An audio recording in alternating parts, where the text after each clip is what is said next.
Good afternoon. Thank you for joining today's webinar, Drug and Alcohol Testing Strategies.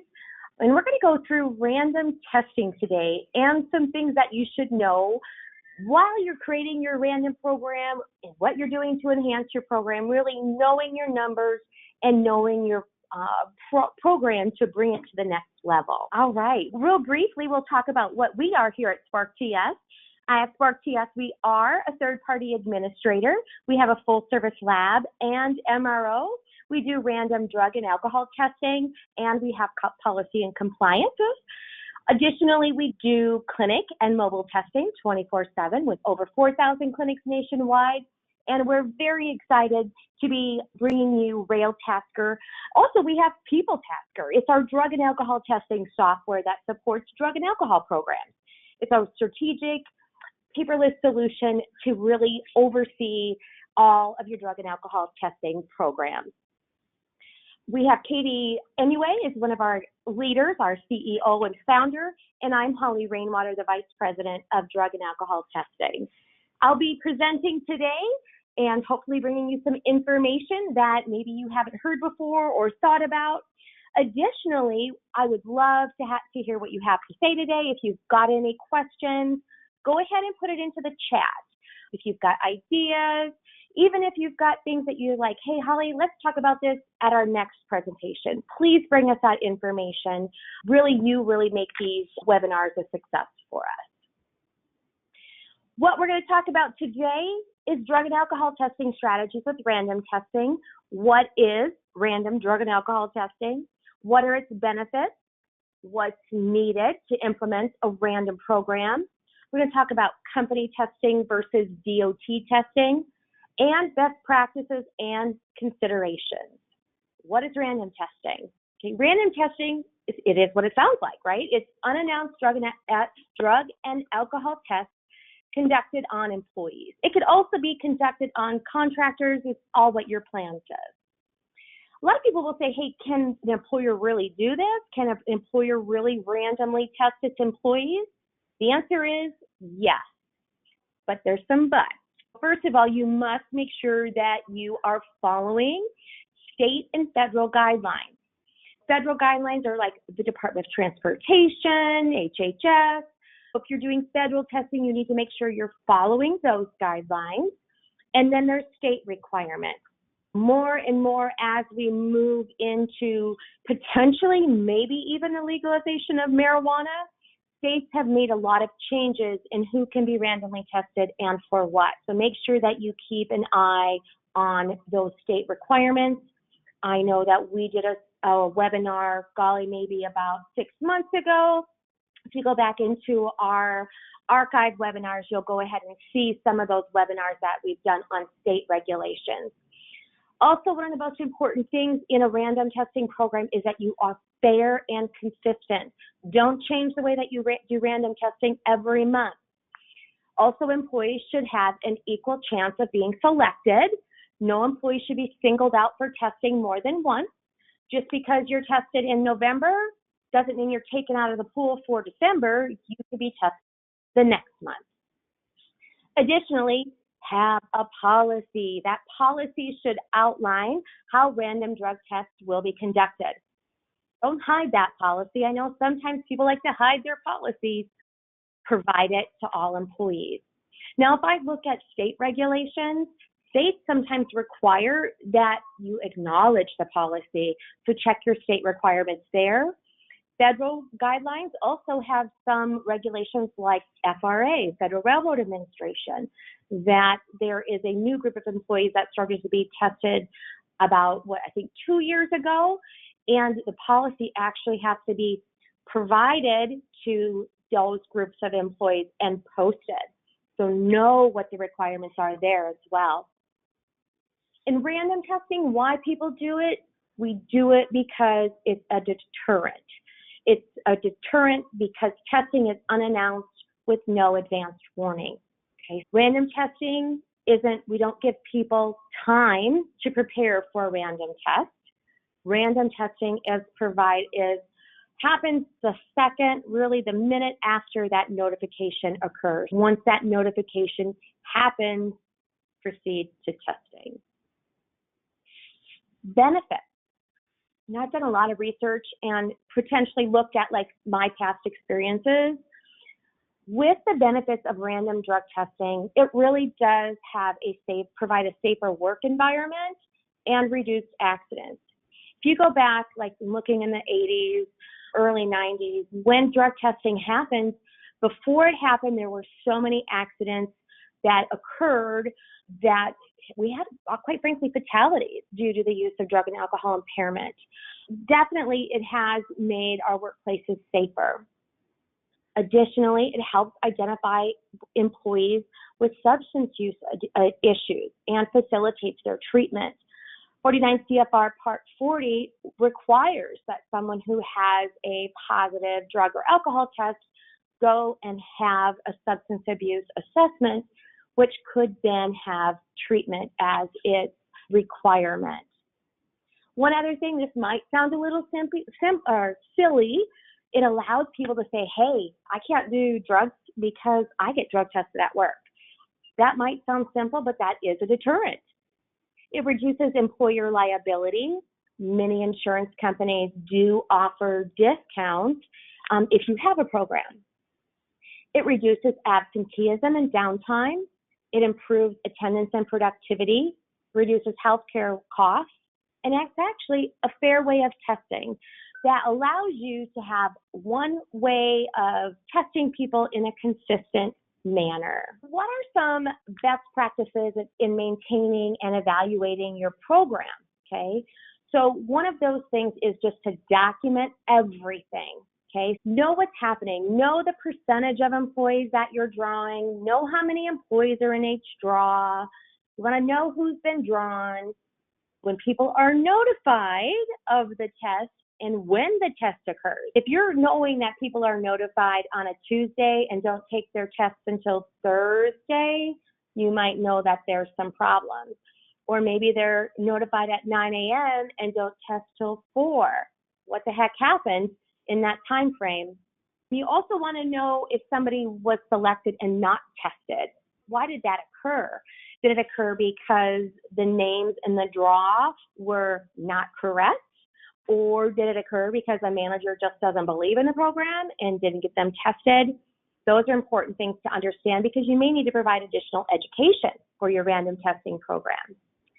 And the last thing, one of the things that you might want to recommend or think about is the percentage of non-negative or positive tests. If you have a very high percentage of random drug testing, you may want to continue to increase your percentage of tests that occur, not decrease. Or maybe if you have, you might just need to continue watching that on the spectrum. At some point, maybe you can decrease it. Later on in the presentation, we'll talk about what FMCSA does when they determine their annual percentage.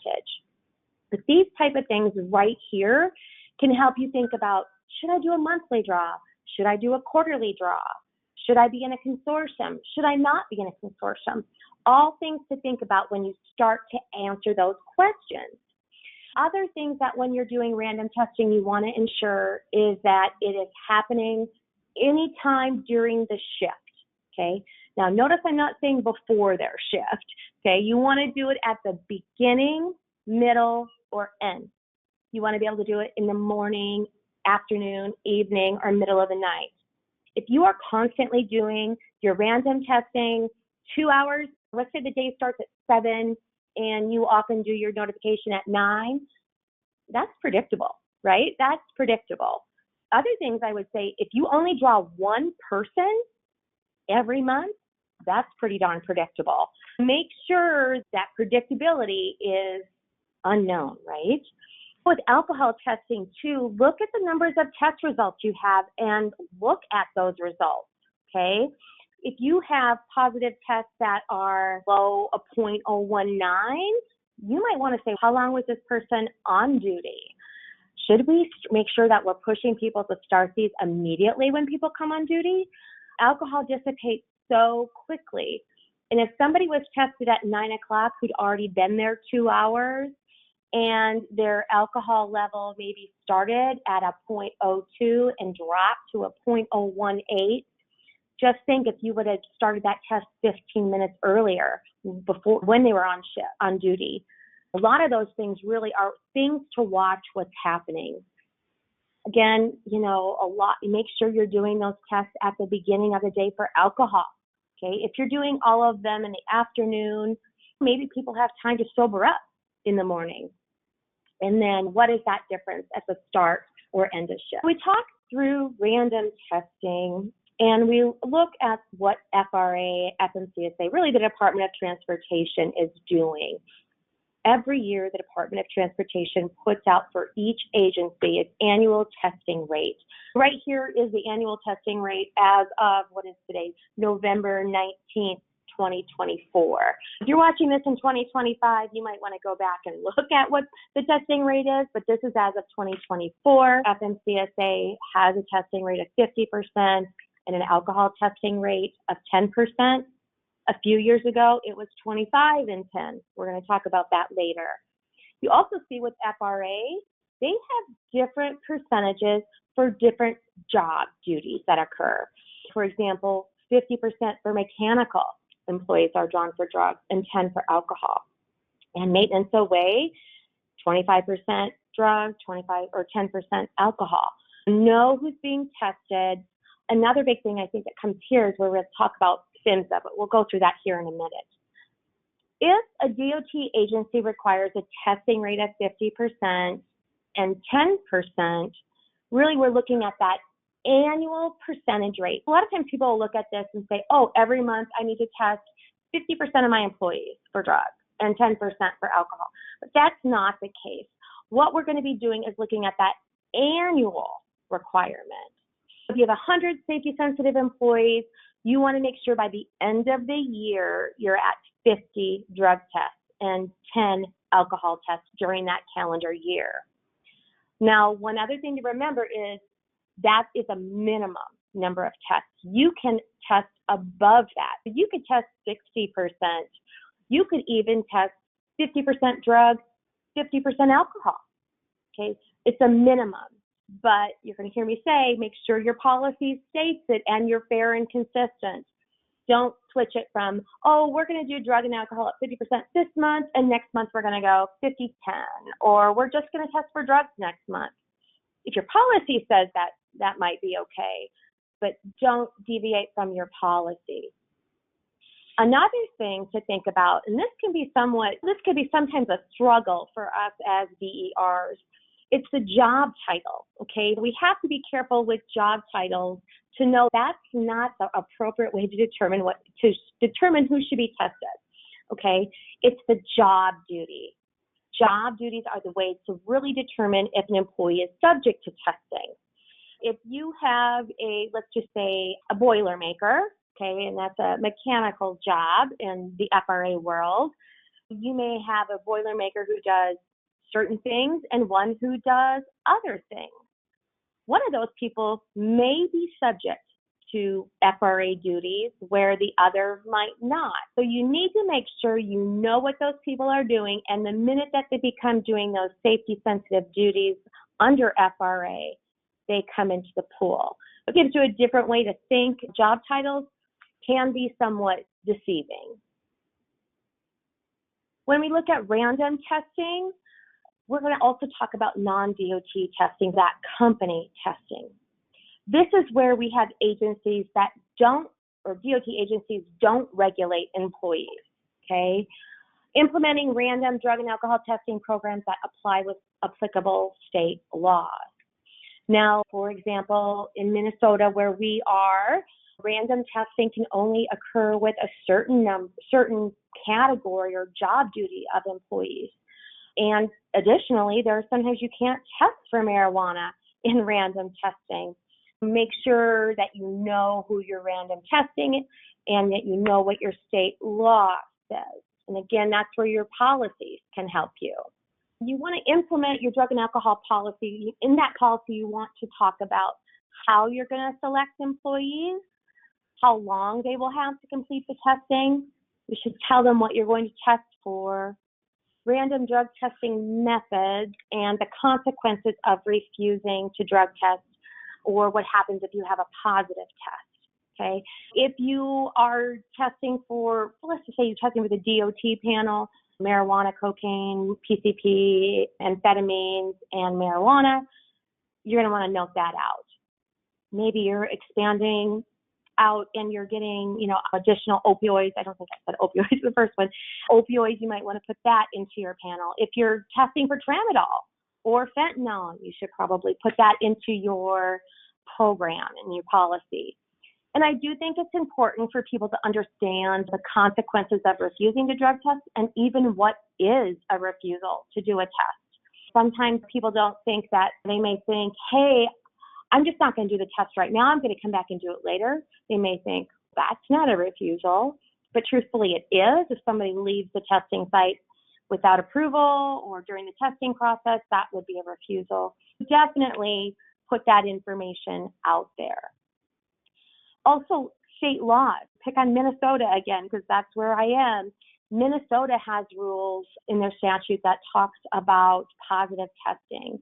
In Minnesota, you cannot terminate someone based on a positive drug test or alcohol test if it is their first offense, okay? If it's only somebody had a positive alcohol test and they didn't break any other rules, like maybe they didn't have an incident that caused them to be tested, it was a random test, they cannot terminate based on that positive test alone.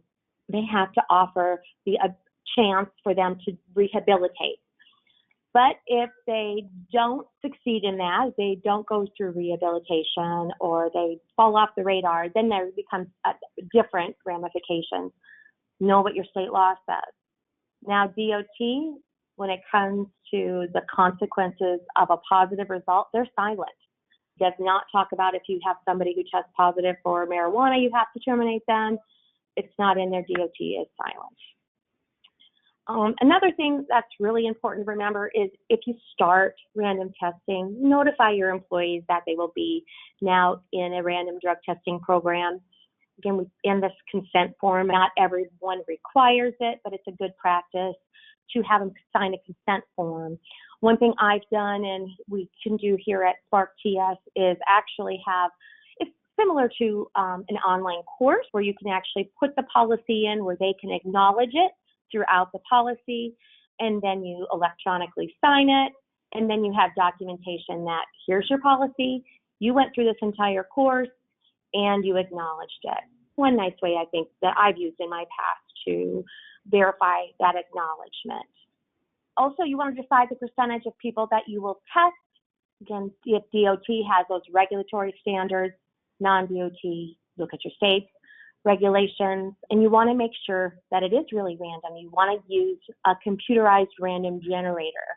Truthfully, one time I was talking to, luckily this was many years ago, talking to a company, and they were actually drawing names out of a hat.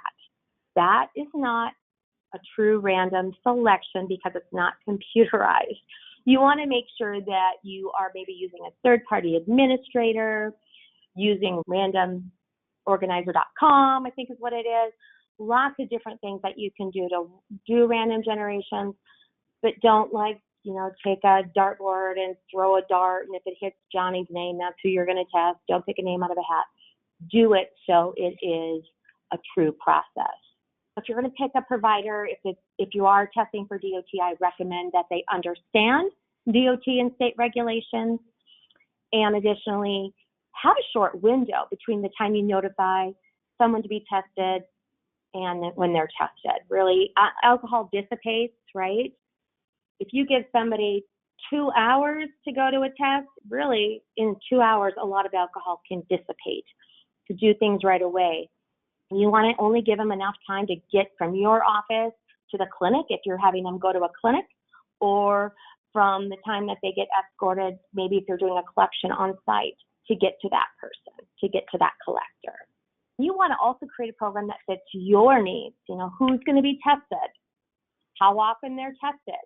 If you have, a lot of turnover, those type of things, you're going to want maybe a monthly pool. Or if you're hiring a lot, you want to keep that names and the people in your pool up to date. If you are going in and only doing it every 3 months, your pool is not going to be updated. If you have a lot of that, then maybe you want to do a monthly pool. If you have 10 employees in your pool, do you really want to test them monthly? Maybe that's when you look at, we should do it annually, or not annually, excuse me, but quarterly. I guess I don't know why I put annually on there, but I should put quarterly. I apologize for that. Other things to think about, like when it comes to size of employees, I would look at a standalone pool or a consortium. Okay, a standalone pool is when you have your own pool, only your employees are in it, not other companies. A consortium would be if I have 20 companies and I have them in one pool, and then that pool, maybe I have 3 from one company, 0 from another, 5 from another company. It's really just all these other companies in a pool. I really recommend that for small employers. If you have less than 3 employees, you have to be in a consortium under FRA. But if you start to get bigger and you start to have those other things like turnover, a lot of hiring, I do recommend standalone or monthly draws. And you also want to maintain all of your documentation. If somebody doesn't get tested, don't just go to the next month. You're going to want to document that. And really that documentation can help you if you ever audited or in a lawsuit. We're going to talk about FMCSA and what FMCSA has done and what their rules are when it comes to determining what the annual testing rate should be under their DOT agency. The DOT rate for testing under FMCSA will pop up to 50% if the positive rate for controlled substances is 1% or higher in a calendar year. And it will go down to 25% if that positive rate is below 1% for 3 years. Okay, let's take a look at this. All right, now we look at FMCSA over the past few years. FMCSA started testing in 95. Their TOT testing program was testing at 50%, and that was until 2015. In 2016, it dropped below that 1%. I don't remember exactly what it was. It dropped to 25% for the first time. Then it tested for 25%, not that 50%. Then guess what? In 2018, it increased to 1%. In 2020, they increased that from 25 to 50% again. And right now it continues to be at 50%. If we look back, it's going to have to be here, at that below 1% for 3 consecutive years before that rate's going to drop back down to 20 or 25%. Right now, the FMCSA alcohol rate is still 10%. So you see how they're looking at all of that information. As a program administrator, those are things to look at, right? If you are testing at a high percentage and you're still having positive testing, don't decrease it. Come look through your program. Maybe if it goes from 2023, maybe you were at a 1%, and in 2024, you jumped up to 5% positive testing. You probably want to think about upping that number of random selection. Again, random testing is a deterrent. It can definitely something that could help with the safety of your company and program. We talked about this, how often should random selections take place? Really make sure it's a surprise. I always say, we don't want to give somebody time to study for a drug test, that element of surprise. You should be doing testing at least quarterly, and every quarter you should at least pick one person. There are DOT agencies that require that in that manner, but it's really a good practice. Again, lots of turnover. I would look at doing monthly testing just so that your pool is refreshed and up to date. You don't want to have a pool, have a missed test, and your documentation says this person was terminated 2 years ago and they're still in our pool. That's really diluting your pool. Or if you hire someone, you don't want to say they were out of the pool until first quarter 2026. Those are things that a regulator would take exception to. And I would think sometimes probably an attorney might take exception to. Make sure your pools are up to date. Another thing to think about is if you think you're like not going to meet that annual testing rate, increase your testing.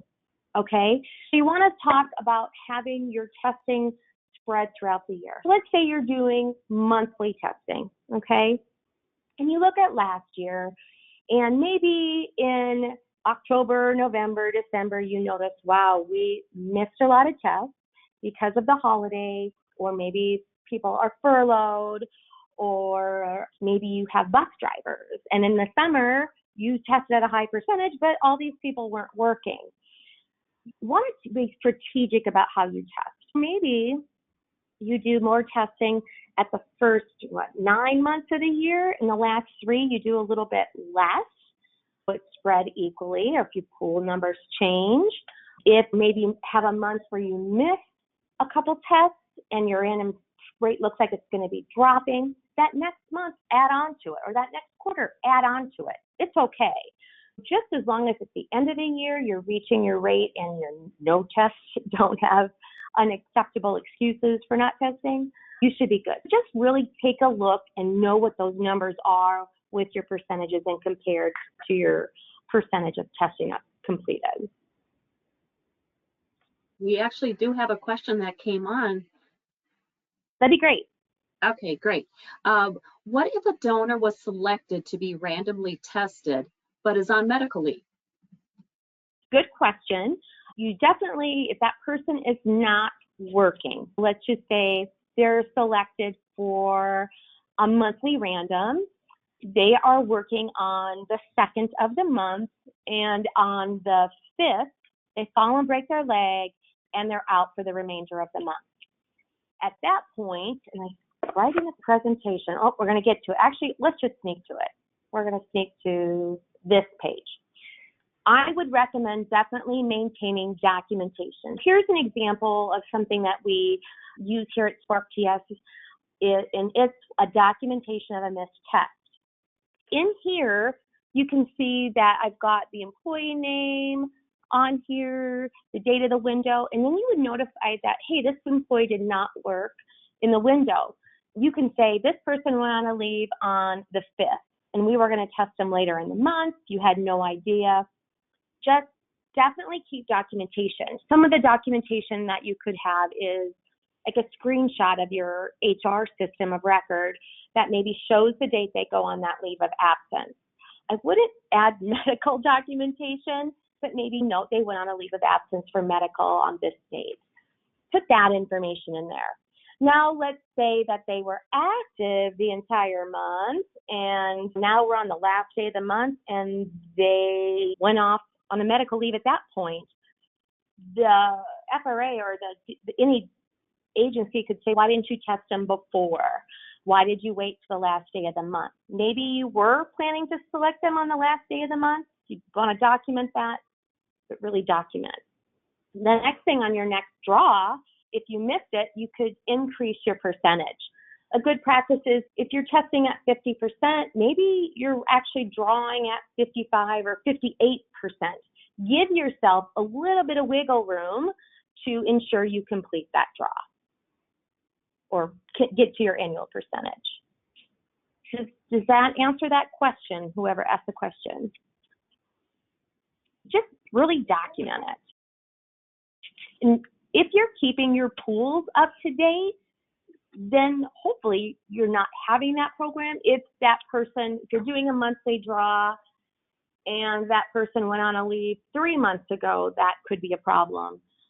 And you'd want to document why you didn't do that. That was a good question. But like some things that we've added in here is that they didn't work in the window. Maybe they were furloughed or they're no longer employed. Sometimes people will terminate when they're notified of the test, but maybe they're selected and terminate on the 6th. This is not an acceptable reason. This assigned to wrong manager, but it does sometimes could happen, and maybe there's incomplete communication. Sometimes if it's somebody who does a test on a specific day, maybe you say, we're going to test this employee on this day, and the collector wasn't available or the clinic wasn't open, that is one. It's still not acceptable. Manager didn't schedule, the employee was a no-show. Under FRA, there's hours of service laws. There's lots of different things that could happen. Notice here we've got severe weather conditions. If you've got certain dates that you need to test on because of your testing program, those are things you're going to want to document. Not all of them are justifiable, but those reasons actually can help you make your program better. Because if you're like, this manager isn't scheduling, and you've got 6 months of them saying they didn't schedule, it allows you to either go talk to that manager or escalate it. So I do think this is a good way to track how your program is working in regards to the documentation of missed tests. We have another question that came in. Okay, here we go. Are there any federal consequences to testing at a rate higher than what is established in the company's testing plan? That's a good question, and it might be, it depends. And I'm going to say that because it probably depends on how much higher. So we'll talk about FRA exclusively. So FRA will have percentages of employees that have to be tested. Let's pick on maintenance of way. Maintenance of way employees are tested at a rate of 25% drugs, 10% alcohol. When you write your plan document for FRA, it does require your plan document to be submitted to the FRA and approved. Okay, you can't just start an FRA plan and push it through. It has to be approved by the administrators. If it says 25% and you're testing at 75%, they may come back and say, why are you doing this? Would they have a violation? I don't know. They could. I would say that's quite a big difference. If it was 25% and you're testing at 30%, I would say that there's some wiggle room in there, right? Because you have to test a little bit higher because you're going to have those people that are not in their missed test. I just be careful. If you do want to test at a higher rate, change your plan. If that's the only thing you want to change on your plan, maybe you had a higher rate of employees have a positive test this year. Next year, you want to increase your testing.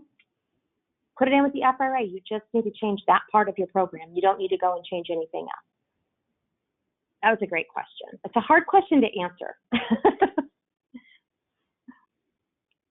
All right. If I didn't answer the question, please let me know. I think we talked about this. This is unacceptable reasons for testing. PHMSA and Coast Guard, if you've got them in a pool with other employees, they don't do alcohol testing. So they cannot be in DOT random pools with other agencies that do alcohol testing. So they would need to be in their own pool. Again, standalone pools. With a pool, and FRA is probably one of the biggest in this area, or if you're adding in FMCSA with other regulations. If you're going to mix agencies or mix the job duties of employees, you're going to want to test at the higher rate.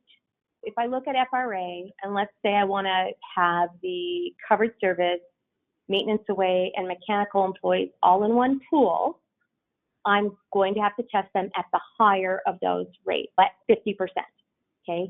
The plan would say that here's who's in the pool, we're all testing at 50%. Let's sneak back to the agencies. Let's say that I'm an FAA employer, okay? Under FAA, I test at 25%, 10%. But now I have drivers under FMCSA that are working for me. I bring those FMCSA employees into my pool.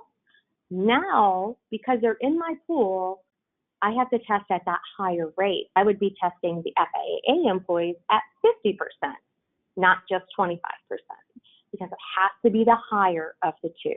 If I have FRA employees in an FMCSA pool, I need to test at the higher rate, which is 50%. So keep that in mind. And I want to also clarify, and I did put this in here somewhere. Oh, here it is, right here.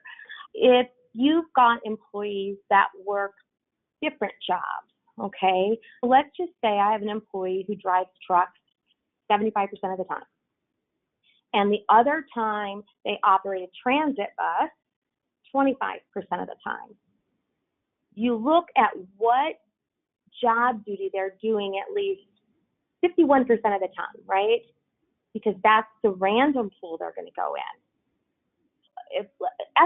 FRA has a really good example for this. Usually in FRA, you have a person who is called a signal employee. That signal employee performs duties under FRA regulations. However, oftentimes that person will drive a commercial motor vehicle over maybe 26,000 pounds, okay? They're driving these larger vehicles. What you want to do is take a look at what that person's doing. If they're driving that truck 75% of the time and doing signal work 25%, whatever they're doing at 75%, that's what pool they should be in. It doesn't remove them from all of the other testing requirements of that other mode. So you're still subject to pre-employment, suspicion, post-accident testing, any other under FMCSA driver qualification files, any of the training, all of those things that are required under that other agency. It doesn't exempt them from that. 51% is only what random pool they fall in. If you're covered under more than one agency, you look at that 51%. And again, you look at FRA because they have different categories of FRA employees. You want to pick out which one they do more of the time. Can you test, or here's one I've heard a lot, can people be tested more than once? Okay. I don't know how many times, it hasn't happened a lot, but it does happen where I might get a call and says, why was Holly tested 6 times this year? And Sally never got tested. I don't think this program's random at all. Okay, these are concerns that do come up, and many employers have been challenged, even in court, with this. But in reality, it's truly a random selection process.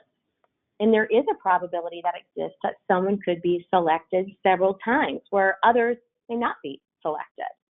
An employee's name is returned to the pool when that next draw occurs. You don't just take them out and say, hey, they're not going to be tested again. But I did use this as an opportunity. If somebody did call, I would go back and look and go, okay, what's really happened? Sometimes they may think, I've been tested like 6 times this year, and you go back and you're like, no, they're really only tested twice. He was also tested on a reasonable cause, and he had his pre-employment test in there. It's a good time to really go back, review it, and then go back to that person and say, here's what I found. A reasonable cause test isn't a random test. That's a whole different test. Or maybe it's a follow-up test or whatever it is. Sometimes people don't understand exactly maybe why they were tested. They just know a test occurred. We use that as an opportunity to review the program and what really had happened.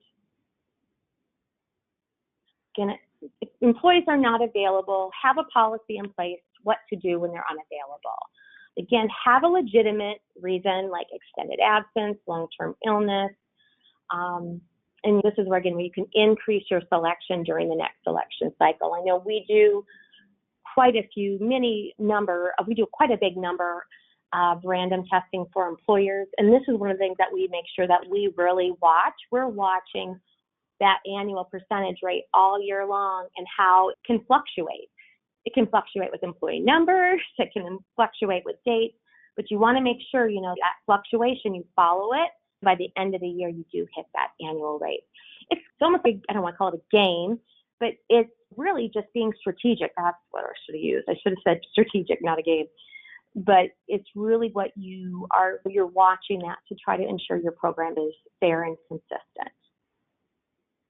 Oh, here again, if you notify an employee to report to testing, and if the test doesn't occur, the test is over. Let's just say that you say, hey, Holly, you need to be tested today, and then the collector doesn't show up, or you don't take him to the clinic.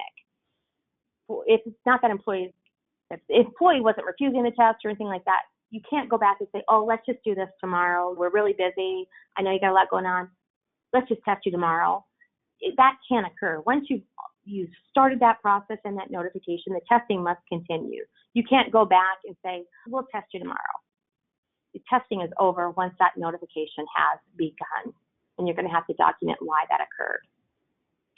Again, immediately proceed to the collection location when that random test has occurred. Sometimes this comes into people's minds, oh, I've got 2 hours to get there. Immediately means immediately. Once you've got that notification, you go. Definitely, you need to spell that out. Don't say, hey, you got to go get a random test. Don't leave it at that. Hey, you've been selected this month. You're the lucky winner. I need you to go do a P-test or something. Don't do it like that. Do it in a professional manner where you're saying, hey, Holly, as an FRA employer, you are subject to random testing. You've been selected to do a random drug and alcohol test this month. Here's your notification. I need you to proceed to this clinic, and I need you to leave right away. It looks like it's about a 15-minute drive. I expect you to be there at 1300. When you get there, call me and let me know that you're there. And then that testing can occur. Make sure that you are documenting that entire process and you don't give them time to go, like I said, study for the test. You want to make sure there's no misunderstanding. If you're just saying, hey, you've been picked, you need to get out of here and go do your thing, that is not specific. If you got put into an investigation or into a court case on something like that, that's just not very precise. You need to spell it out exactly for that employee. Service agents, owner-operators, or other employers who perform safety-sensitive duties can be a special challenge, right? If you're a service agent or a TPA that provides random selection and notifies an owner-operator, you should have a procedure written on how they're notified. For example, if I'm working with Spear Trucking and Spear Trucking has one employer or one employee and he's the owner-operator, that TPA is acting as the DER, but they're going to put that name in the randomizer. If that employee is drawn, that owner-operator is drawn, the TPA will say, hey, Mr. So-and-so, you've been selected for a random. You need to immediately proceed to the collection location. And if he says, well, I can't do that today, I just can't, then, what do? Make sure that owner-operator understands if they don't go, it is a refusal, and make sure you have a policy that states that. Use that as a good tool to know what's going on and ensure that if you're an owner-operator that you're working with your TPA in those behalves. Let's see here. As a TPA, good practice is, you keep an eye on that consortium. If the consortium is not, all the testing isn't being completed, that TPA should be reaching out to the employer saying, hey, I noticed you haven't done your random testing this month. I need you to complete it. Then that's a good thing because you want that consortium at the end of the year to come up right. And that's one thing that we do, right? If we notice that if company A isn't doing what they need to do, we're reaching out to them and say, I need you to get this done, because overall you want to have that consortium be at the right percentages. Think about that if you're in a consortium. Is your TPA allowing you to get the test done or reminding you if you've forgotten? Keep an eye on those types of things. And you don't want to wait till the end of the selection period to get your testing done. We talked through the mistesting documentation. I definitely think that's a best practice. Again, have something that you can upload into the system or a document that you can attach with this. Sometimes word of mouth isn't the only thing that's, not the thing that you want to use as your only system of record. You want to definitely have something that is tangible. Other things to think about is like where your location is. Are you testing in a clinic or are you testing on site? If I've noticed in my career that my level of alcohol positives or on-site testing was much higher than clinic testing. If you look at it, might take an hour to get someone from their work location to the clinic to the time they get into the testing room, it takes an hour. You've lost an hour of alcohol. On site, really, they grab you and they start the test. Think about those type of things. With clinic testing, how are you getting the employee to the testing site? Are you escorting that employee? Or are you saying, hey, I just need you to go to the clinic? How much notice are you giving them? And how much notice is the supervisor given? I've worked in roles where we sometimes didn't give the supervisor any notice. We just said, hey, one of your employees is going to be tested tomorrow. We'll call you in the morning and tell you who it is. And then that morning we'd say, okay, I need you to bring so-and-so here right now. Sometimes it's a good practice to not notify the supervisor of who's going to be tested, but that somebody's going to be tested, and you'll tell them who it is the next day. There's lots of different things that you can do. That's all I have on random testing. Did we have any other questions come in or comments? Hey, Holly, yeah, we had one question that just came in. What if the testing facility can't complete the breath test because there isn't a technician on site? Unfortunately, that happens. That is not not completely justifiable, I would say. And here's what I recommend in those cases. Before you notify that employee that they're going to be going to a clinic and have a test, call the clinic. Call that clinic and say, hey, I'm going to bring somebody in for a random test today, and it's breath and urine. Do you have someone on site that can do that? Definitely, I would make that call first. And I know that some of the clinics that we use may be small, and maybe they have 2 breath alcohol technicians, and maybe they're both sick, or one's on vacation, the other one got sick, and there's nobody there. Okay, that's definitely not anything we want to have occur, but it can. I always recommend calling them. Call them before the event. Same with if you're doing a follow-up that requires direct observation, call them to make sure they have an observer. It's really the best way to do that.